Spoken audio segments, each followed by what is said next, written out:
Aroma rempah-rempah langsung menusuk hidung begitu memasuki sebuah bangunan di Jalan Siaran, Kecamatan Sako, Palembang.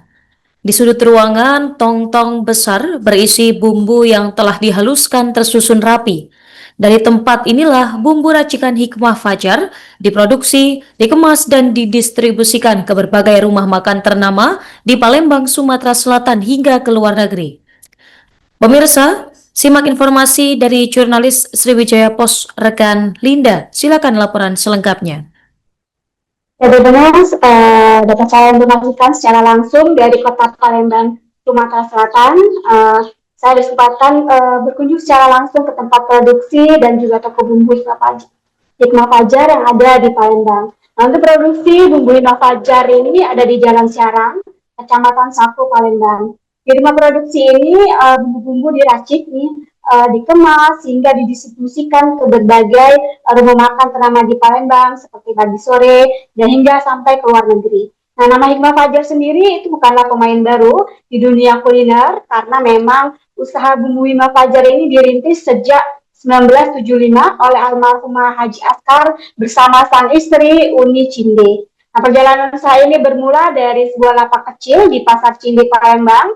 Saat itu Haji Askar bersama sang istri keduanya menjual kelapa parut awalnya.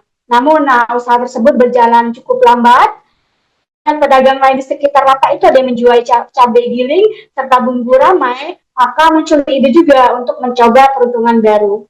Dari keuntungan yang dikumpulkan sedikit demi sedikit, akhirnya Haji Askar dan Uli Cinde membeli mesin penggiling cabai. Nah, sejak saat itulah ia mulai menjual cabai giling hingga bumbu racikan yang lainnya. Nah, kalau untuk sekarang, usaha bumbu Hikmah Fajar ini sudah dijalankan generasi kedua, yaitu Novi Aryani anaknya. Nah, kini bumbu Hikmah Fajar telah dikenal lintas generasi dan menjadi andalan berbagai hidangan khas, itu mulai dari ada bumbu rendang, pindang, malbi, opor, sup, hingga masakan rumah lainnya yang dijual dengan harga mulai dari 13 ribuan. Nah, kita sebenarnya cari Novia generasi kedua penerusnya yang mengatakan bahwa karena mereka berasal dari Bukit Tinggi, Sumatera Barat, akhirnya mereka mempunyai kayak pengetahuan dasar untuk meracik bumbu Minang. Nah, beberapa itulah ia bereksperimen dengan berbagai bahan baku lainnya.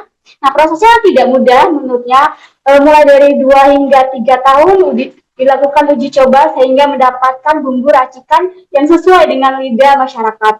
Nah, semua bumbu ini diracik sendiri tanpa bahan pengawet. Bahan-bahan yang digunakan alami berkualitas terbaik, komposisinya ditakar dengan sangat teliti dan tetap konsisten rasanya. Nah, upaya tersebut membuahkan hasil. Bumbu racik Hikmah Fajar ini dikenal oleh masyarakat. Nah, untuk meningkatkan pendapatannya tersebut, mereka membuka cabang lain. Awalnya di Cinde, sekarang sudah ada di Perumahan Sako dan juga ada di Pasar Lemabang.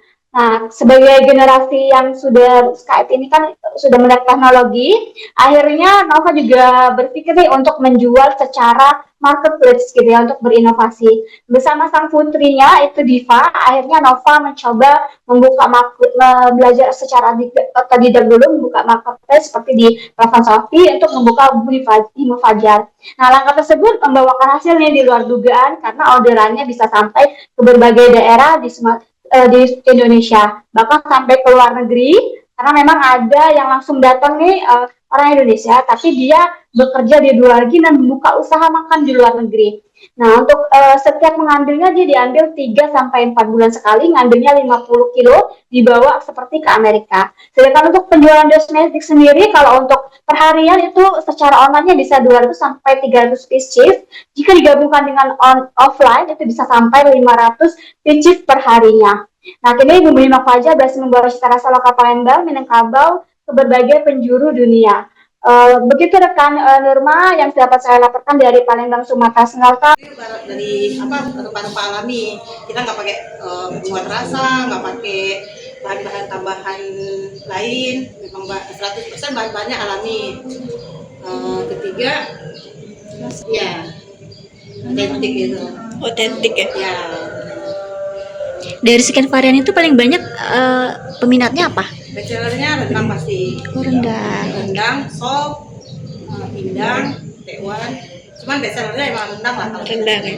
tetap di dalam pasar kan, cuman pasti kami mulai awal kenapa kemasan itu permintaan buat kayak konsumen kita yang keluar kota nih, misalnya kayak dari Jakarta, aku mau bawa tahan nggak nih ini. Nah, waktu itu kan kemasannya masih yang manual, kita juga sementara produk kita kan nggak pakai pengawet kan, jadi kita mikirnya kayak gitu, gimana ya caranya biar produk kita ini bisa dibawa jauh. Terus ada rasa aman juga kita ngasih ke konsumen itu bahwa kita bisa jaminin nggak apa-apa pun ini di perjalanan aman gitu. Itu mulai awalnya untuk kenapa kita repackaging kayak gitu.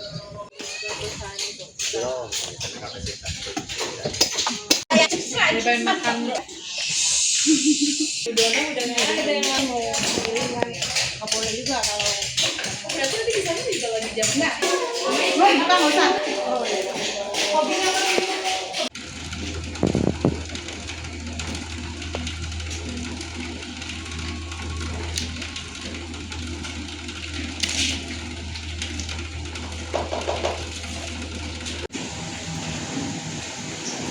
Di mana apa nah? Sop ya nah? Sop bu. Apa? Ini kan nah?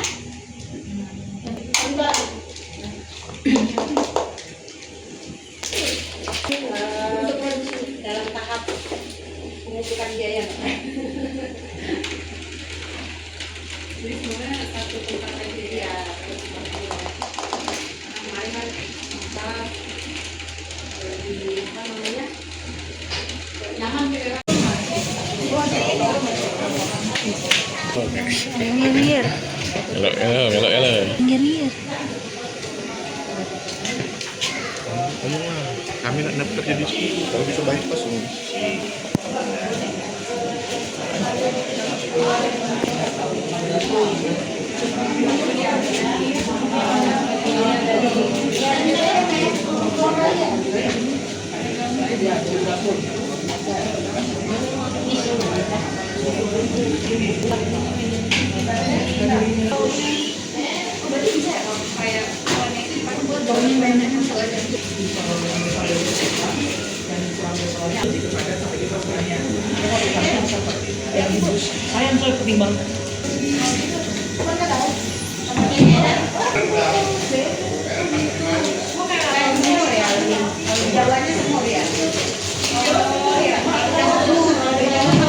Udah 20 tahun ya kalau saya ya. 22 tahun berarti ini. Enggak kan kita masaknya kan sekali hari ini misalnya produksinya rendang sama ini gitu. Itu kan enggak semuanya sama bareng di hari yang sama. Kayak tergantung stok aja mana yang duluan nanti. Maksudnya yang stok minimal 5 pak berarti kita udah harus produksi lagi. Kalau udah Cina itu mertua. Makanya itu Ini beda sendiri mbak. iya karena ini produk belakangan, launching belakangan. Download Tribun X sekarang, menghadirkan lokal menjadi Indonesia.